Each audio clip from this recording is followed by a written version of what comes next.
Hello बच्चों। तो आप सब कैसे हैं? आई होप कि आप सब बढ़िया होंगे और मैं भी बिल्कुल बढ़िया हूं। आज हम बात करने वाले हैं ampere circuital law. In last video में हमने देखा था कि मैग्नेटिक फील्ड आप कैलकुलेट कर सकते हैं on the axis of circular current carrying wire. देखिए बेटा, उन तरीकों में जब हम magnetic field bio Savart law से निकालते थे थोड़ा सा कॉम्प्लेक्स होता था।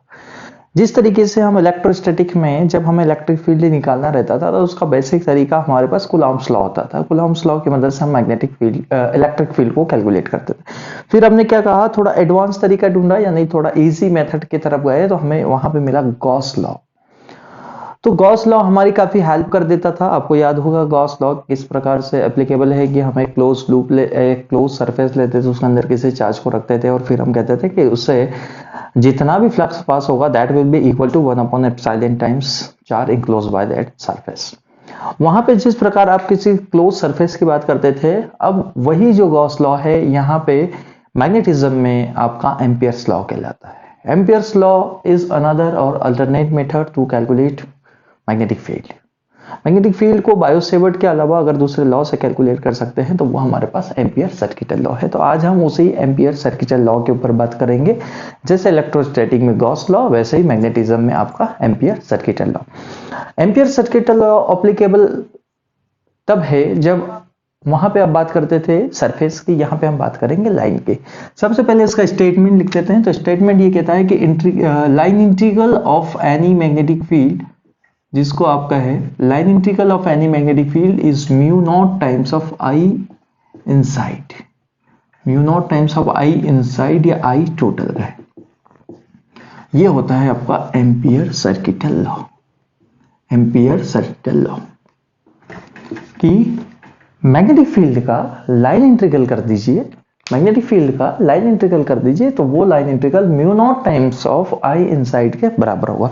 अभी आई इनसाइड क्या है? तो आ जाइए बेटा, मान लीजिए कि आपको कोई करंट दिया है आई, जो कि बाहर की तरफ आ रहा है, आपने उसको नाम दिया I1, और एक करंट इनसाइड है I1 और एक करंट है आपके पास I2 जो अंदर की तरफ जा रहा है। ठीक है, इन दोनों करंट की वजह से यहाँ पे कोई पॉइंट है जिसके ऊपर मुझे कैलकुलेट करना है मैग्नेटिक फील्ड। तो मैं क्या करूं भाई, गॉस लॉ लगाने के पहले कुछ बेसिक बातें ये ध्यान रखना है कि पहले तो इन दोनों करंट को आपको किसी सर्किट से क्लोज करना है और वो क्लोज सर्किट जाना चाहिए इस पॉइंट P से। क्लोज सर्किट जाना चाहिए इस पॉइंट P से। यहां पे डायरेक्ट मैग्नेटिक फील्ड कैलकुलेट नहीं होने वाली, हम किसका यूज करेंगे? Integral of B dot dl का यूज करेंगे, है ना। इस P पॉइंट पर अगर आपको मैग्नेटिक फील्ड चाहिए तो एम्पियर सर्किटल लॉ ये कहता है कि सबसे पहले एक लूप बनाइए, एक लूप बनाइए जिसको एम्पियर्स लूप कहते हैं, जिसको एम्पियर्स लूप कहते हैं। एम्पियर्स लूप, वहां पे जैसे गॉसियन सरफेस होती थी, वहां पे गॉसियन सरफेस होती थी, यहाँ पे एम्पियर्स लूप होगा जो उस पॉइंट से जाएगा। इस लूप की एक डायरेक्शन डिसाइड करना है, इस लूप की एक डायरेक्शन डिसाइड करना है। लेट सपोज मैंने इस लूप की डायरेक्शन ले ली कुछ इस तरीके से, ये लूप है और इस लूप की डायरेक्शन मैंने ले ली इस तरीके से क्लॉकवाइज डायरेक्शन में। इस क्लॉकवाइज डायरेक्शन में अगर है तो मैग्नेटिक फील्ड तो ये क्लॉकवाइज डायरेक्शन अगर लूप की है तो मुझे करंट जो है आई इनसाइड वो इसके अंदर है I1 प्लस I2, लेकिन एक करंट जो है वो इनवर्ड है, एक करंट जो है आउटवर्ड है। यानी कि अगर इसमें मुझे टोटल करंट पूछा जाएगा तो मुझे टोटल नेट करंट लिखना पड़ेगा। वो कैसे लिख सकता हूं? तो एक को पॉजिटिव लेना होगा, एक को नेगेटिव। तो किसे पॉजिटिव लिया जाए, कैसे नेगेटिव लिया जाए? तो आप अपना राइट हैंड लेंगे, राइट हैंड में कर्ल कर ले फिंगर्स को in the direction of loop, यानी कि क्लॉकवाइज इस तरीके से, और वह जिधर आपका थंब पॉइंट करेगा उस करंट को आपको पॉजिटिव लेना है। तो यहाँ पे मेरा थंब इनसाइड पॉइंट कर रहा है, तो इनसाइड करंट कौन है? I1। तो I1 को मैं लूंगा पॉजिटिव और I1 पॉजिटिव तो I2 मेरे पास नेगेटिव। क्यों बेटा? क्योंकि आई इनसाइड एक टोटल करंट है, इसको आप कह सकते हैं टोटल इनसाइड करंट, जैसे आप वहां चार्ज को टोटल कहते हैं। तो टोटल करंट यहाँ पे I1 प्लस I2 है, बट I1 इनसाइड है इसलिए पॉजिटिव और I2 आउटसाइड इसलिए नेगेटिव। कैसे पता चला? लूप की डायरेक्शन। लूप की डायरेक्शन कैसे डिसाइड करी, हमारे ऊपर है। कोई बच्चा चाहे तो लूप की डायरेक्शन को अपोजिट ले सकता है। अगर हम क्लॉकवाइज ले रहे हैं तो मे भी किसी ने एंटी क्लॉकवाइज लिख दी। सर आपने क्लॉकवाइज क्यों ली? भाई मेरा एजम्पशन था मैंने क्लॉकवाइज ली, क्यों? क्योंकि जब एंटी क्लॉकवाइज लोगे तो इसको आप नेगेटिव लिखोगे, इसको पॉजिटिव लिखोगे। आपके राइट हैंड के थंब का यूज करके आपको पता करना है। तो अगर इसका छोटा सा एलिमेंट यहाँ पे डीएल ले लिया जाए, अगर एक छोटा सा एलिमेंट क्या ले लिया जाए, डीएल ले लिया जाए, यहाँ पे एक छोटा सा एलिमेंट ले लिया जाए, क्या, डीएल। ये सारे एलिमेंट छोटे छोटे काट लिए जाए, इसके DL DL DL DL DL सारे एलिमेंट काट लिए जाए, और सारे एलिमेंट का अगर इंटीग्रेशन कर दिया जाए, लाइन इंटीग्रल कर दिया जाए, बी डॉट डीएल कर दिया जाए, तो mu naught of I inside के बराबर होगा। और आई इनसाइड कितना है मेरे पास, I1 positive minus I2 negative. ये होता है मेरे पास टोटल करंट। वहां पे इनसाइड चार्ज की बात करते हैं, यहाँ पे इनसाइड करंट की बात करते हैं। लेकिन मैक्सिमम केसेस में जो हम क्वेश्चंस को सॉल्व करेंगे उसमें आपके पास करंट एक ही दिया होगा, एक ही करंट दिया होगा, यानी कि हम वहां पे आई इनसाइड ही लिखा हुआ होगा। तो आपको टोटल करंट पूछे तब भी वो आई होगा, और अगर आई इनसाइड पूछा जाए तब भी वो आपके पास आई ही होने वाला है। ये तो तब है जब आपका कोई करंट बाहर आ रहा है, कोई अंदर जा रहा है। तो मैक्सिमम केसेस में हमारे पास I1 या I2 ही रहेगा, यानी कि एक ही करंट रहेगा। Integral of B dot dl. अब देखिए बेटा, बायो-सेवर्ट लॉ को अप्लाई करने से पहले कुछ बेसिक बातें सीख लेते हैं। वो ये है कि बायो-सेवर्ट लॉ एप्लीकेबल कब है। वैसे तो ऑलवेज एप्लीकेबल है। Biot-Savart law is applicable in every cases, सारे केसेस में एप्लीकेबल है, पर कुछ स्पेशल केस है जिसमें इसको अप्लाई करना और भी इजी हो जाता है। Easily applicable. इजीली एप्लीकेबल कहां है, तो इजीली एप्लीकेबल उन जगहों पर है, जरा ध्यान देना कौन कौन सी जगह हैं। पहली बात, आपका जो मैग्नेटिक फील्ड है वो लाइन एलिमेंट के टेंजेंशियल हो, यानी कि ये है मेरा लाइन एलिमेंट, करंट की डायरेक्शन में लाइन एलिमेंट की डायरेक्शन होती है, ये है मेरा लाइन एलिमेंट।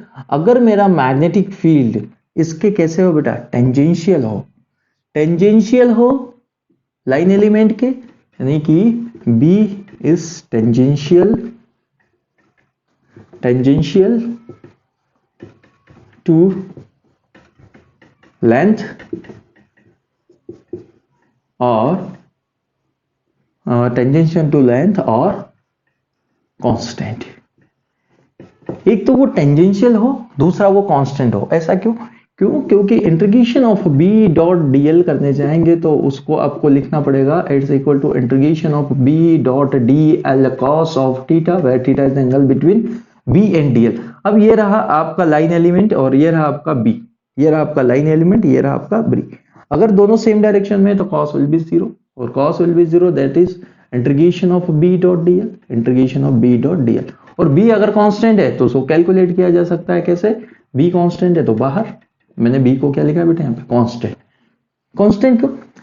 अगर कोई करंट लिया है उससे सिमेट्री डिस्टेंस पर अगर B को मेजर करने जाओगे तो B की वैल्यू कांस्टेंट आएगी सभी एलिमेंट के लिए। मान लो कि मुझे यहाँ पे मैग्नेटिक फील्ड चाहिए, एक स्फीयर टाइप का है, सर्कल टाइप का है, सर्कल में सभी के ऊपर इसकी डिस्टेंस सेम होगी, यानी कि सभी ऊपर मैग्नेटिक फील्ड सेम होगी, यानी मैग्नेटिक फील्ड कैसे, कांस्टेंट। बाहर इंटीग्रेशन ऑफ कितना होगा, डीएल, तो that is B dot L. तो ये हो गए B डॉट एल के बराबर, यानी कि ये फॉर्मूला तब ज्यादा यूजफुल है, ज्यादा एप्लीकेबल है या इजीली एप्लीकेबल है जब मैग्नेटिक फील्ड लेंथ के कैसे हो, टेंजेंशियल हो। मैक्सिमम केसेस में ये टेंजेंशियल होने वाली है, तो टेंजेंशियल हो।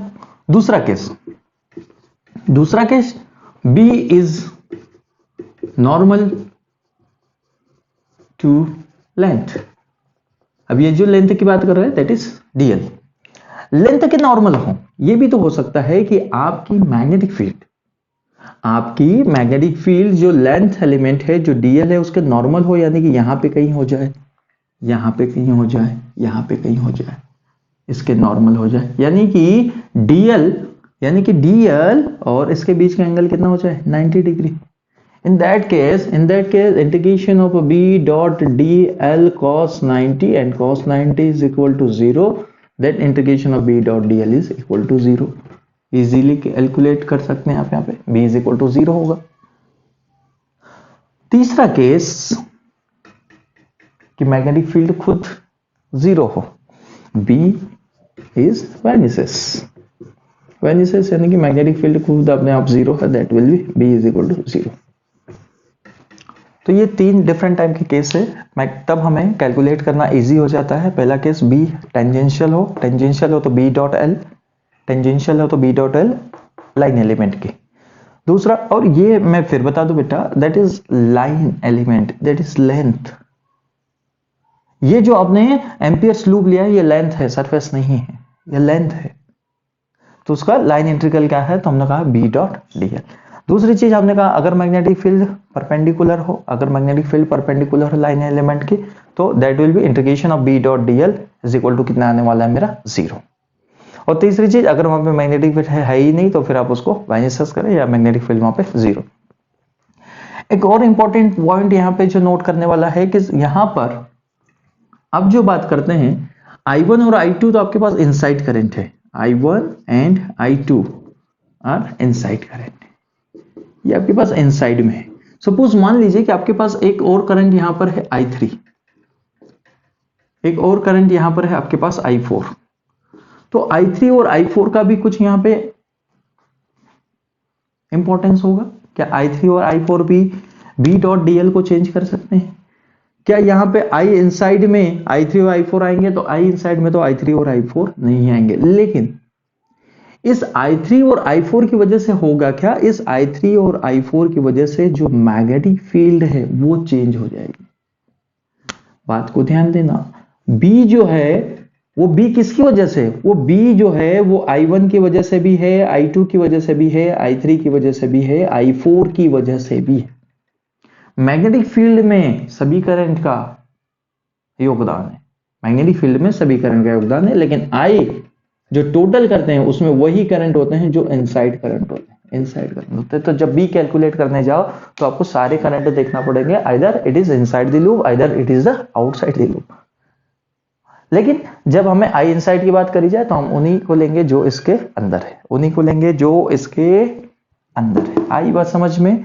तो हमने कहा कि मैग्नेटिक फील्ड, हमने कहा कि ampere circular law is what, the ampere circular law is a line integral of B is a line integral of B is equal to mu naught times of I inside, or we can write line integral of a magnetic field around any closed path, line integral of magnetic field around any closed path is equal to mu naught times of I current enclosed by that loop। और ये loop कैसा होता है, हमारा imaginary loop है, जहां पे हम गॉसियन सरफेस इमेजिनरी मानते थे, जस्ट सिमिलर एम्पियर्स लूप को आपको इमेजिनरी मानना है। तो ये हमारे पास लॉ था, लेकिन लॉ जब यूजफुल है जब हमारे पास इससे कुछ इजीली वे में मैग्नेटिक फील्ड कैलकुलेट हो पाए। तो अब हम मैग्नेटिक फील्ड कैलकुलेट करेंगे इससे, तब पता चलेगा कि ये लॉ कितना इजीएस्ट है हमारे लिए। तो सबसे पहले हेडिंग लगाएं, magnetic field due to long infinite long current carrying wire using Ampere's law, magnetic field B due to infinite long current carrying wire निकाला है, सबको पता है कितनी है, पता है नहीं, B is equal to mu naught upon 2 pi I by R, इतनी आना चाहिए, जो कि हम निकाल चुके हैं ऑलरेडी, प्रीवियस वीडियोस को देखेंगे तो पता चलेगा टेस्ला। अब देखते हैं यहां पर कैसे पता चलेगा। तो पहले एक वायर ले ले जो कि इनफाइनाइट लेंथ का हो, तो दैट इज इंफिनिटी।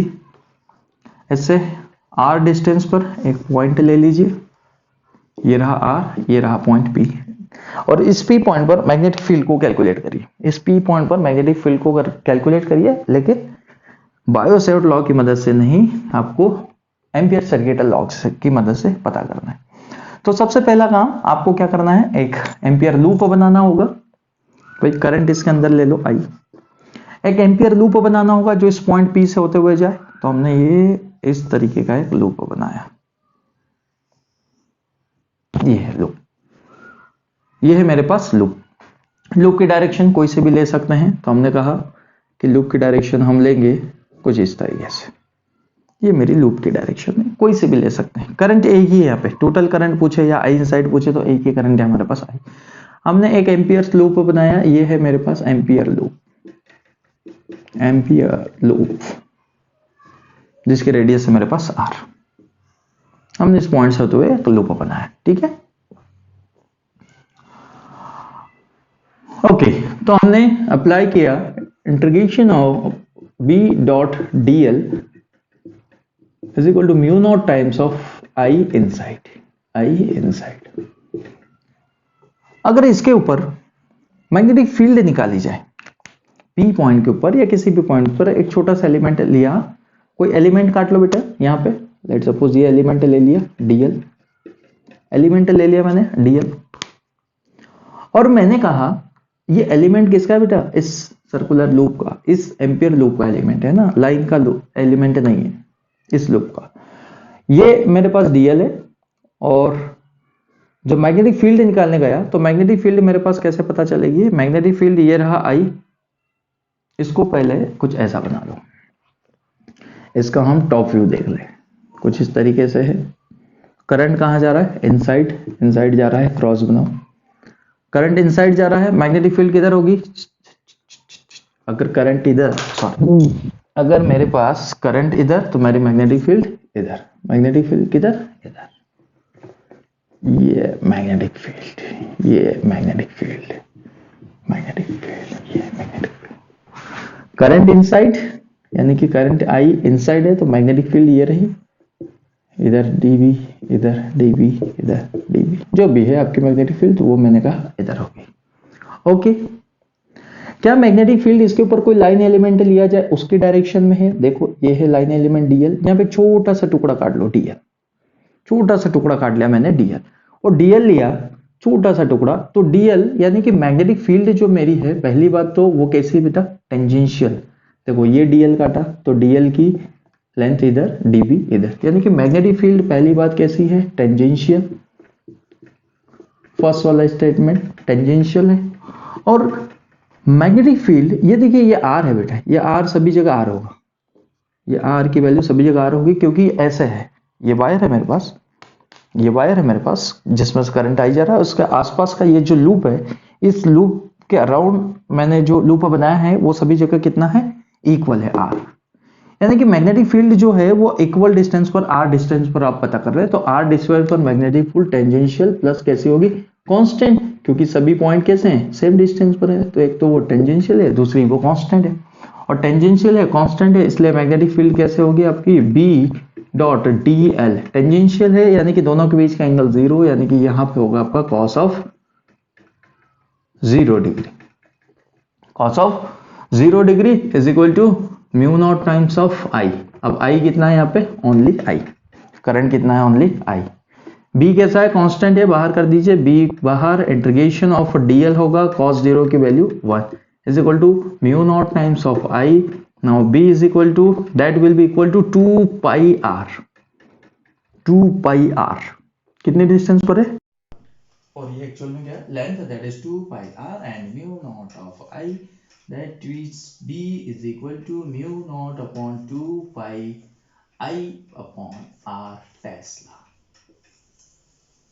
क्या इजी तरीका है, क्या इजी तरीका है मैग्नेटिक फील्ड का पता लगाने का, बजाय इसके कि मुझे बायो-सेवर्ट लॉ का यूज करना पड़े, मैं इजीली मैग्नेटिक फील्ड कैलकुलेट कर सकता हूँ with help of ampere circuit law. पहला काम क्या करना है, वो पॉइंट P जिसके ऊपर मैग्नेटिक फील्ड पता करना चाहते हैं, वहां से एक एम्पियर लूप बनाए, लूप की एक डायरेक्शन दे, इसका हमने टॉप व्यू देखा तो हमने कहा करंट कहाँ जा रहा है, इनसाइड, तो मैग्नेटिक फील्ड की डायरेक्शन इधर, मैग्नेटिक फील्ड कैसी है, टेंजेंशियल है और कांस्टेंट है, टेंजेंशियल है और कांस्टेंट है, इसलिए दोनों के बीच का एंगल कितना, zero. Now B dot dl constant है तो इंटीग्रेशन से बाहर, कांस्टेंट है तो इंटीग्रेशन से बाहर, integration b dot dl that is 2 pi r, v is equal to mu naught upon 2 pi i upon r Tesla.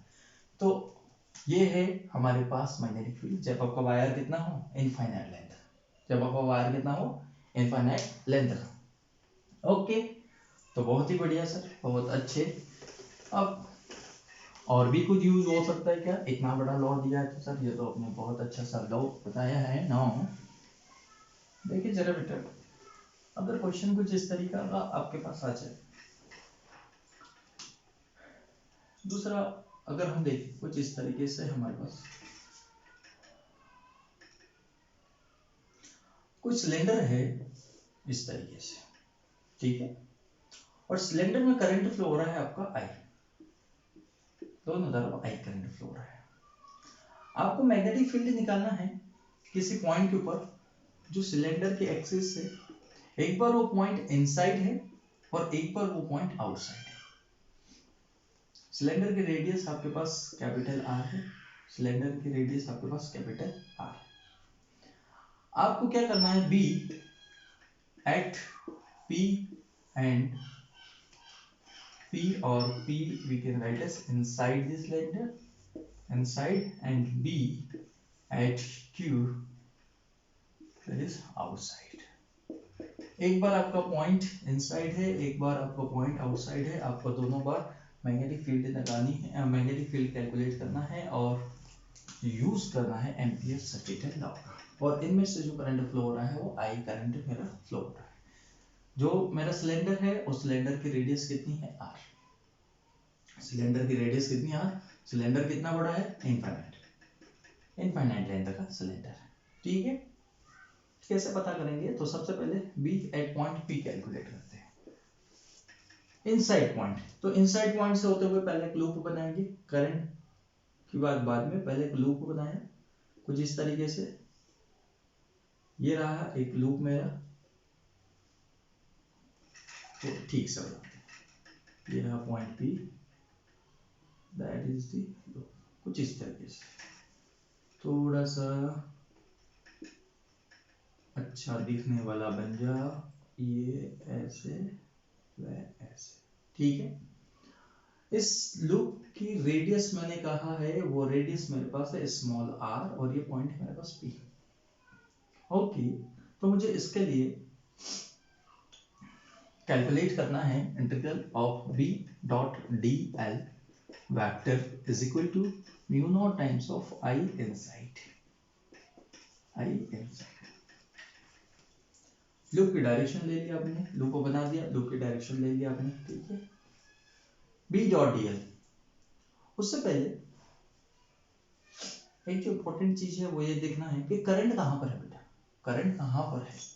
ये जो आपने लूप बनाया है, एम्पियर लूप बनाया, क्या इस एम्पियर लूप के अंदर कोई करंट है क्या, इस एम्पियर लूप के अंदर कोई करंट फ्लो हो रहा है, करंट कहां है बेटा, करंट तो यहाँ है सरफेस पे, इसके अंदर तो कोई करंट फ्लो हो ही नहीं रहा है। तो क्या मैं integral of B dot D L is equal to mu naught of I की वैल्यू 0 लिखूंगा, क्योंकि आई इनसाइड कितना है यहाँ पे 0।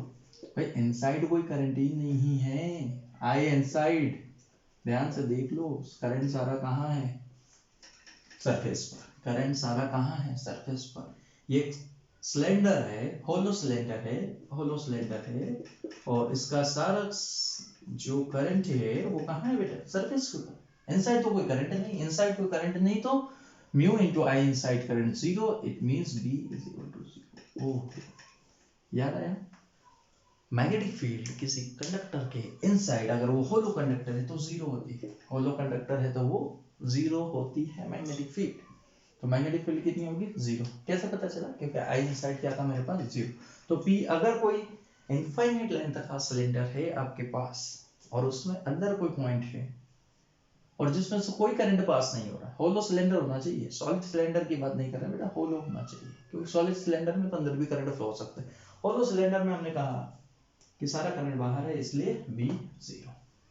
दूसरा केस देखो, B at Q, Q point के ऊपर क्या होगा, तो इसको बड़ा करिए बेटा, इसको हमने बड़ा किया, ये रहा, ठीक है, इस तरीके से हमने इसको बड़ा किया। अब हमने जो रेडियस ली है उसको हमने कहा है R2 कह दो, क्या कह दो, R2।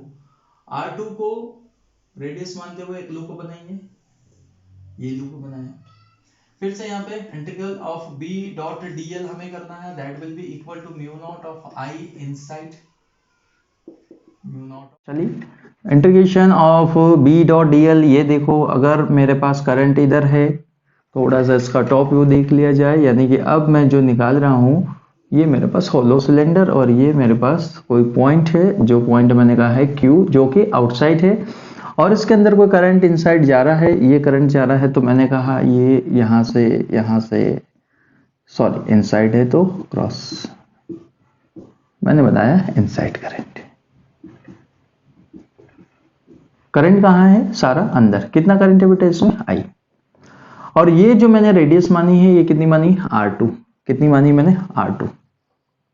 ओके, तो इस करंट की वजह से इसका एक छोटा सा एलिमेंट काटा हमने, वो कितना होगा, dl। और मैग्नेटिक फील्ड यहां पर भी कैसी होगी बेटा, कैसी होगी, करंट अंदर, मैग्नेटिक फील्ड इधर, तो मैग्नेटिक फील्ड भी इधर टेंजेंशियल डायरेक्शन में। यानी कि जो B है मेरा, वो पहली बात कैसा है, टेंजेंशियल, B कैसा है, टेंजेंशियल। और दूसरा, क्योंकि ये सर्कल टाइप का है तो वो कांस्टेंट भी है। कैसा है, कांस्टेंट। आपने जो लूप लिया है वो इक्वल डिस्टेंस पर है उस सर्कल से, तो वो कितना है, कांस्टेंट। यानी कि जो B है मेरा, उसको मैं टेंजेंशियल लूंगा तो that will be equal to B integral of B dot dl cos of 0, क्योंकि लाइन एलिमेंट और B की वैल्यू सेम है, equal to mu naught times of I inside, I inside. B कैसा है, कांस्टेंट, बाहर करिए तो B is equal to integral of dl only, that will be mu naught I। Current कितना है बेटा, I। अच्छा, इधर आई दो बार आई नहीं जोड़ देना, I ही करंट है तो टोटल फ्लो हो रहा है। सिलेंडर है ना बेटा, सिलेंडर होगा तो कहीं इसका इस तरीके से मूव होगा, आपने उसको करंट दिया होगा तो यहाँ पर भी आई, यहाँ पर भी आई, तो करंट तो कितना है उसके अंदर, I और I 2I नहीं कर देना है आपको। 2 पाई इंटीग्रल ऑफ dl, तो ये रहा एक dl, ये दूसरा dl, तीसरा dl, चौथा dl काटते जाइए। जितने भी dl आप काटेंगे सारे dl मिलके बनाएंगे कि 2 पाई R2 रखना है, नॉट कैपिटल R। आपको एम्पियर सर्किटल लूप की, एम्पियर लूप का सरकमफेरेंस रखना है 2 pi R2, that will be equal to mu naught of I and B is equal to mu naught upon 2 pi I upon R2 tesla. क्या हो गया, क्या हो गया, एक्सप्रेशन। सर अभी हमने एक एक्सप्रेशन निकाला था इनफाइनाइट वायर के लिए, वो हमारे पास आया था mu naught upon 2 pi I by R। Sir ये उससे मिलता जुलता है, क्योंकि R जो डिस्टेंस है बस वहां पे R2 है। अगर आप इसको R ले लेते, अगर मैं इसको R ले लेता तो ये डिस्टेंस क्या रखता बेटा, मैं R2 की जगह क्या रखता, R। यानी कि इसका मतलब समझ रहे हैं, इसका मतलब ये है कि इस लूप के लिए ये सिलेंडर एक इनफाइनाइट लेंथ का वायर ही है, एक इनफाइनाइट लेंथ का वायर है। इस लूप को नहीं पता है कि इसके अंदर एक सिलेंडर है। ऐसे क्वेश्चन हमने इलेक्ट्रोस्टैटिक में भी किए थे कि इस लूप को पता ही नहीं कि इसके अंदर एक सिलेंडर है, इसको तो ये लग रहा है कि एक वायर है, तो इसने फॉर्मूला वही दिया जो कि एक इनफाइनाइट करंट कैरिंग वायर के लिए होता था, mu naught upon 2 pi I upon R tesla. तो भाई एम्पियर सर्किटल लॉ को लगाने के लिए मैग्नेटिक फील्ड टेंजेंशियल कांस्टेंट होना चाहिए। दूसरा, मैग्नेटिक फील्ड अगर नॉर्मल होगी तो B की वैल्यू यहाँ पे 0। तीसरा, वहां पे मैग्नेटिक फील्ड हो ही नहीं। एक इंपॉर्टेंट पॉइंट जो मैंने याद रखने को कहा ये है कि B जो है, जो मैग्नेटिक फील्ड है वो इनसाइड और आउटसाइड दोनों करंट पे डिपेंड करता है, जबकि integral of B dot dl सिर्फ I इनसाइड पे डिपेंड करता है। ओके, तो ये था आपका एम्पियर सर्किटल लॉ। आज के लिए इतना ही, पढ़ाई करते रहिए। All the very best.